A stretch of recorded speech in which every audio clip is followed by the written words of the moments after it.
Olá, que Deus abençoe a sua vida, que Deus abençoe a sua casa, que Deus abençoe a sua família em nome de Jesus. Seja bem-vindo à nossa jornada de Páscoa aqui para o mês de abril.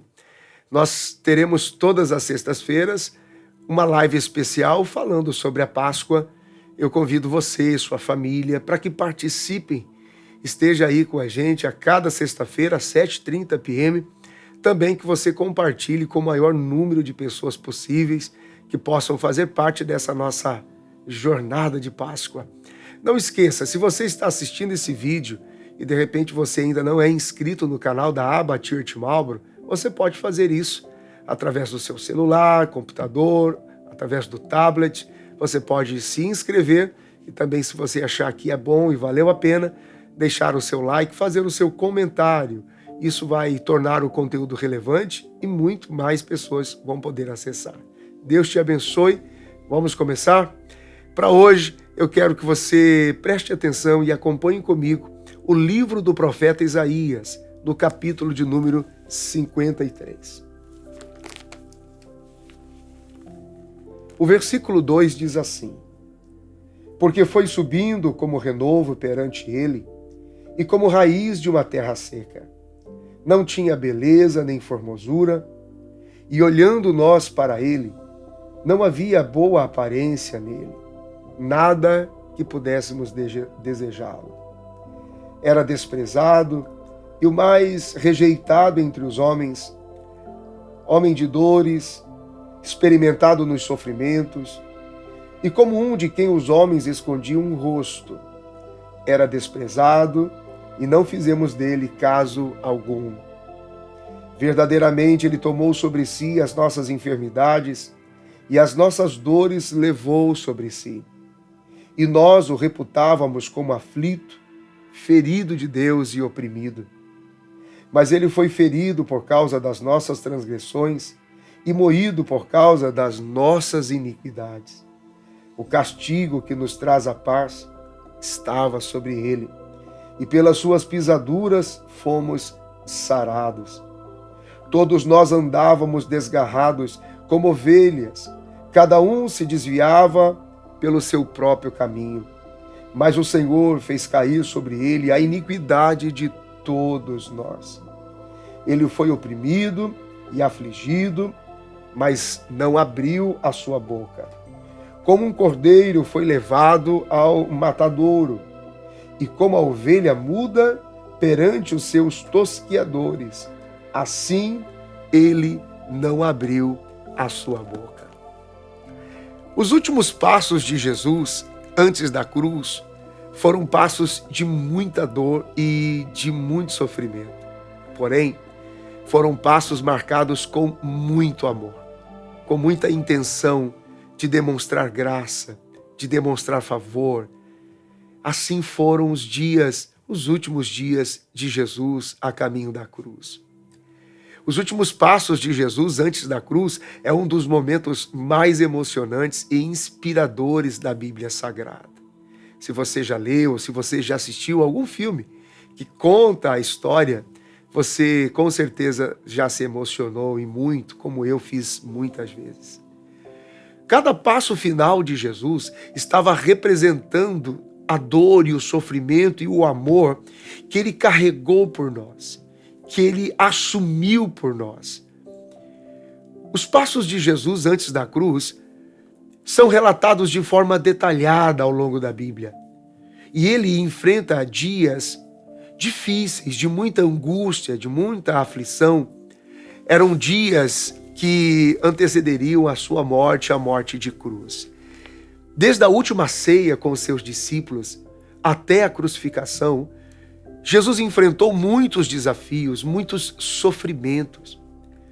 Os momentos finais de Jesus antes da cruz mostram a força que ele tinha, a coragem, o amor inabalável por toda a humanidade. E sim, Jesus nos amou até o fim. Já na última ceia, foi um momento emocionante de muito significado. Jesus, ele se reuniu com os seus discípulos para compartilhar uma refeição, mas também para se despedir deles antes da morte. Jesus está à mesa, os seus discípulos estão lá.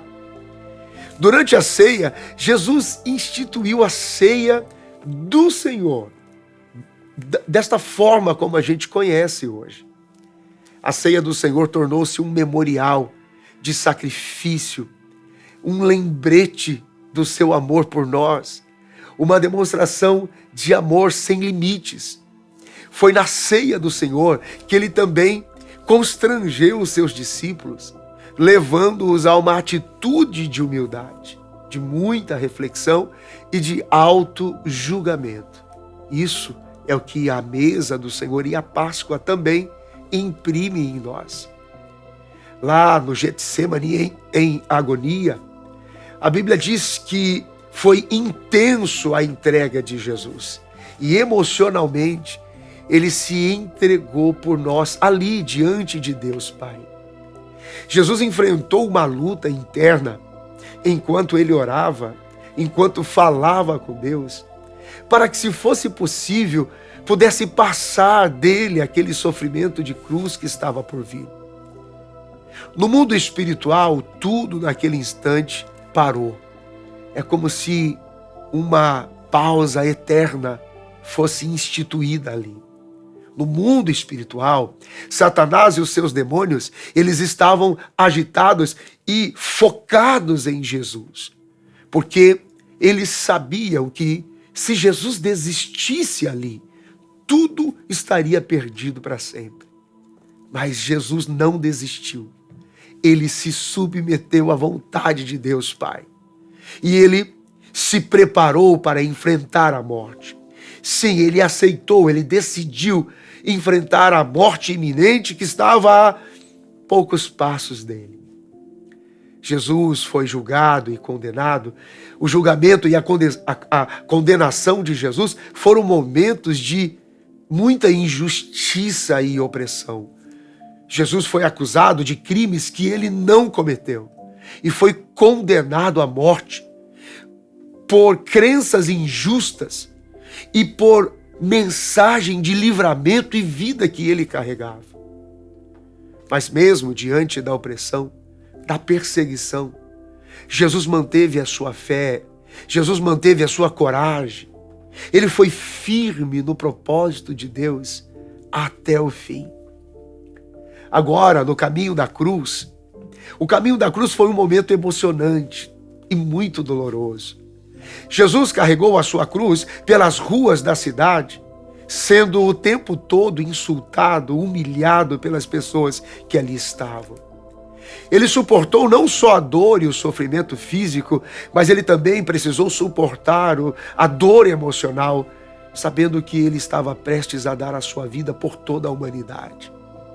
O caminho que Jesus fez é conhecido como a Via Dolorosa de Jesus. E a Via Dolorosa, ela foi identificada como a via das estações da morte de Jesus. Na primeira estação da Via Dolorosa, Jesus está carregando a cruz. E de forma injusta e violenta, ele é condenado à morte, mesmo sendo inocente. Jesus sai carregando a cruz.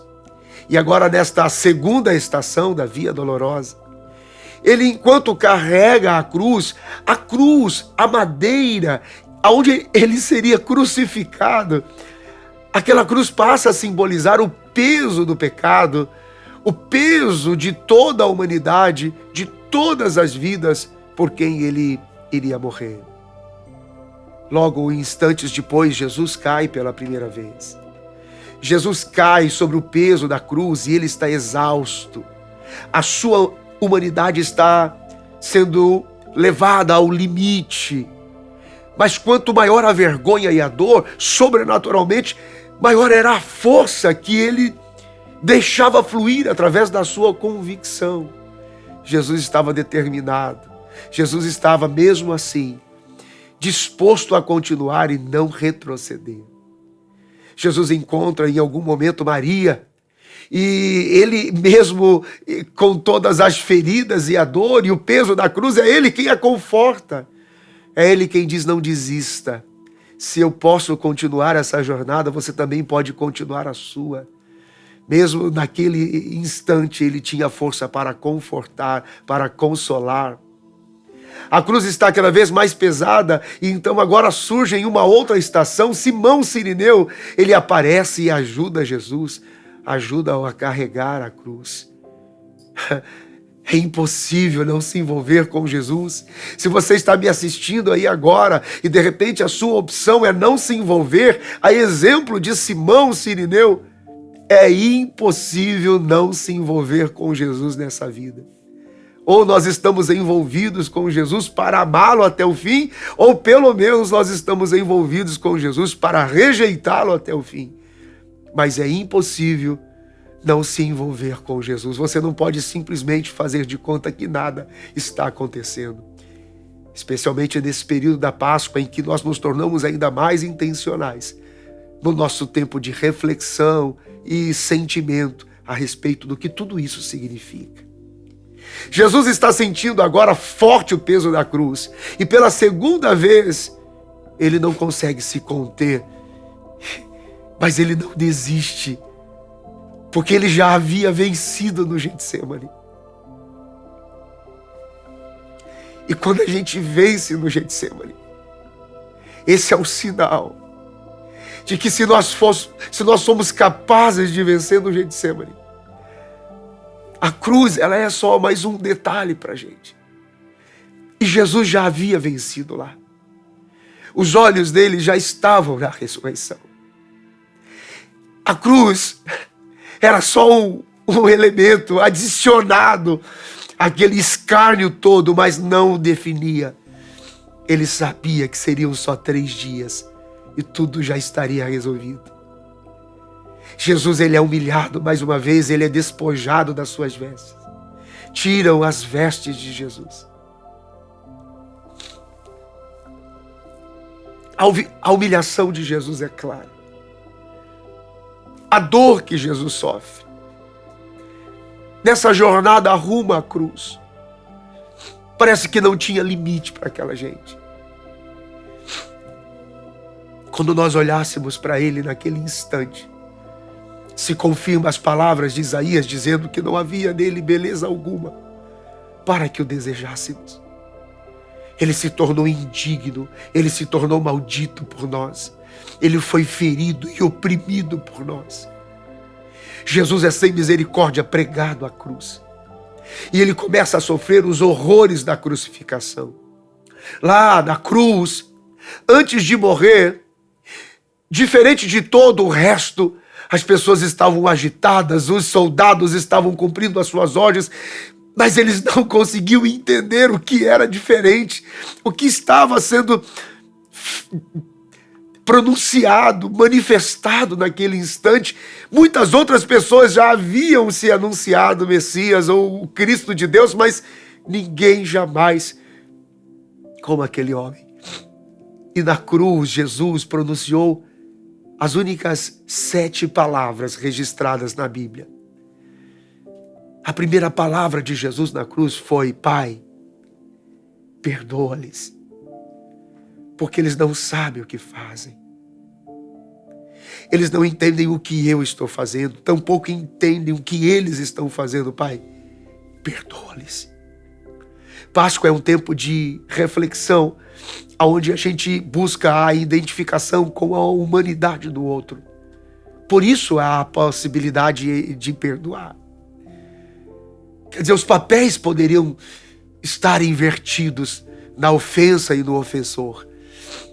A primeira palavra de Jesus na cruz foi: Pai, perdoa-lhes porque eles não sabem o que fazem. Dali a pouco Jesus, ele expressa a sua segunda palavra na cruz. Foi quando ele olhou para o ladrão que, reconhecendo a sua autoridade e quem ele era, disse: Jesus, será que, se for possível, se o Senhor puder se lembrar de mim, Se o Senhor puder me ajudar aqui nessa cruz. Então a segunda palavra de Jesus na cruz foi para aquele ladrão e ele diz: hoje você estará comigo no paraíso. Foi uma palavra de reconciliação. Na cruz ficou claro quem ele era. Na cruz o ladrão disse: eu sei, se essa gente não sabe, eu sei quem o Senhor é. A terceira palavra de Jesus na cruz foi para Maria, sua mãe. Quando ele olha a João e o vê ali também, e João está confortando a Maria, Jesus olha para sua mãe e diz: mulher, aí está o seu filho a partir de agora. E a Bíblia diz que então João a tomou e a levou para casa. É a forma de Jesus acolher e compensar a fé. Ninguém vai ficar com a sua fé exposta. Aquele que acreditar em Jesus até o fim será compensado por ele. Ele sabe compensar, ele sabe recompensar. Ele olha para Maria e diz assim: o seu filho, que antes era eu, mas agora as posições se invertem porque eu assumo o meu lugar na cruz. Eu libero para a sua vida, Maria, João, eu libero para a sua vida esta mulher. E aí está o seu filho.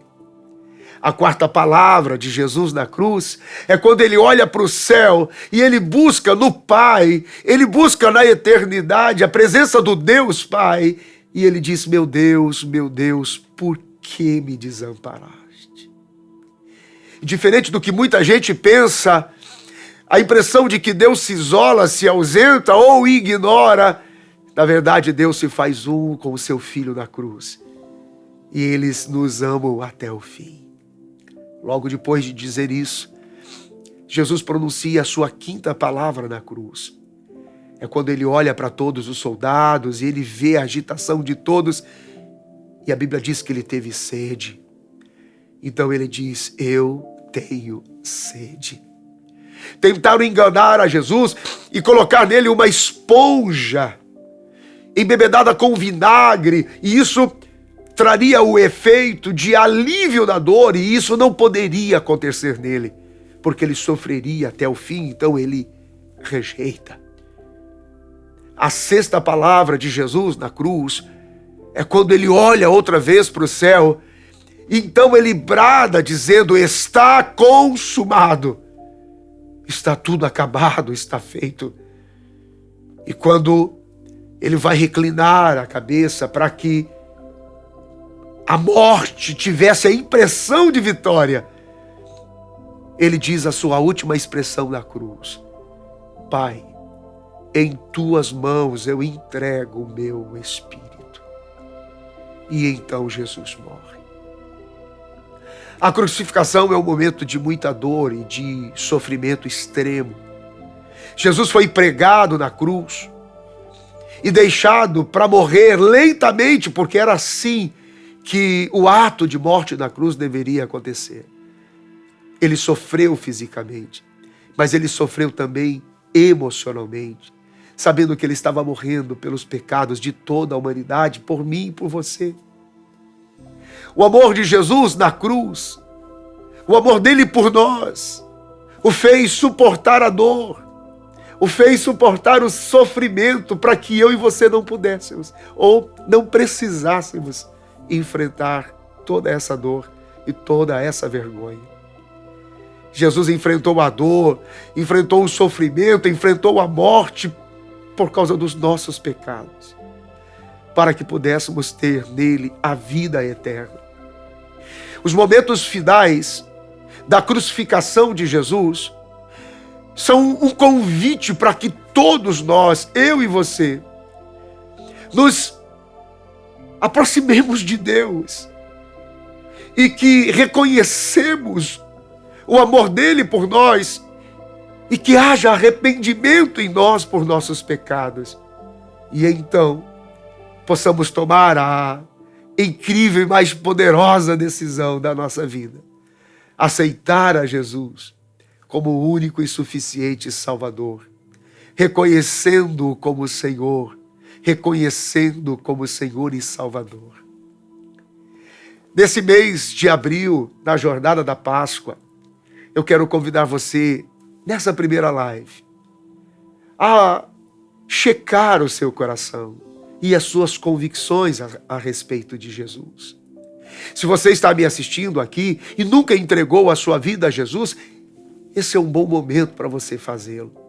Se você talvez está em dúvida sobre se isso já é real na sua vida, renove as suas convicções e confesse a Jesus como Senhor e Salvador. Nas próximas sextas, nós vamos falar sobre o momento em que ele sai da cruz, a ressurreição em particular, e tudo o que isso significa para nós como cristãos. Mas nesta primeira live, eu quero que você pense comigo, que você reflita comigo. Traga à sua mente, ao seu coração, o quanto ele nos amou. E ele nos amou até o fim. Ele nos amou sem medida. Que este amor encha a sua casa agora. Que este amor possa transbordar sobre a sua família, sobre o seu casamento, sobre os seus filhos agora. Que cada cantinho aí da sua casa possa estar desfrutando de uma presença sobrenatural, curadora, salvadora, graciosa de Jesus como Senhor por todos nós. Eu quero abençoar a sua vida, eu quero orar por você, eu quero declarar favor de Deus, eu quero declarar que a partir desta primeira live, desta jornada de Páscoa aqui em 2023, você possa viver os melhores anos da sua vida, em nome de Jesus. Me dê um minuto, por favor, eu quero orar por você. Pai, no nome de Jesus, te dou graças por esse tempo. Obrigado por este mês de abril e obrigado pela oportunidade de transformar este abril em uma jornada de consciência, de reflexão a respeito da Páscoa, a respeito do teu amor por nós. Eu tenho comigo, quem sabe, centenas, talvez em algum momento eu possa ter até milhares, ouvindo esse tempo de reflexão. E hoje falei sobre os teus passos finais, Senhor. Falei sobre os instantes finais até a cruz. E nós somos tomados por uma forte emoção. Fomos tomados por um toque da sua presença. E este é o sinal de que o Senhor está conosco, porque o Senhor prometeu estar todos os dias até a consumação dos séculos. Peço que esta oração agora abrace estas pessoas aonde eles estiverem. Que o teu manto de ternura e paz os cubra agora. Senhor, e que definitivamente possamos estar livres de toda condenação, de toda acusação. Se ainda houver nesta casa, nesta família, sobre este homem, esta mulher, este moço, esta moça, Pai, em nome de Jesus, nenhuma condenação há para os que estão em Cristo Jesus. Que o teu amor encha esta casa, que o teu amor encha este ambiente agora, e que possamos todos, nesta jornada, no mês de abril, ter um encontro sobrenatural com o seu amor que nos amou até o fim. Eu abençoo os teus filhos, e que esta palavra produza cura, e que este tempo de oração seja refrigério, e que a vida retorne agora, em nome de Jesus, para a glória de Deus. Amém, amém, graças a Deus. Deus te abençoe. Obrigado por você ter estado aí. Lembre-se, todas as sextas-feiras eu vou estar aqui durante o mês de abril, em uma jornada a respeito da Páscoa. Te vejo na próxima sexta-feira. Deus te abençoe. Até lá.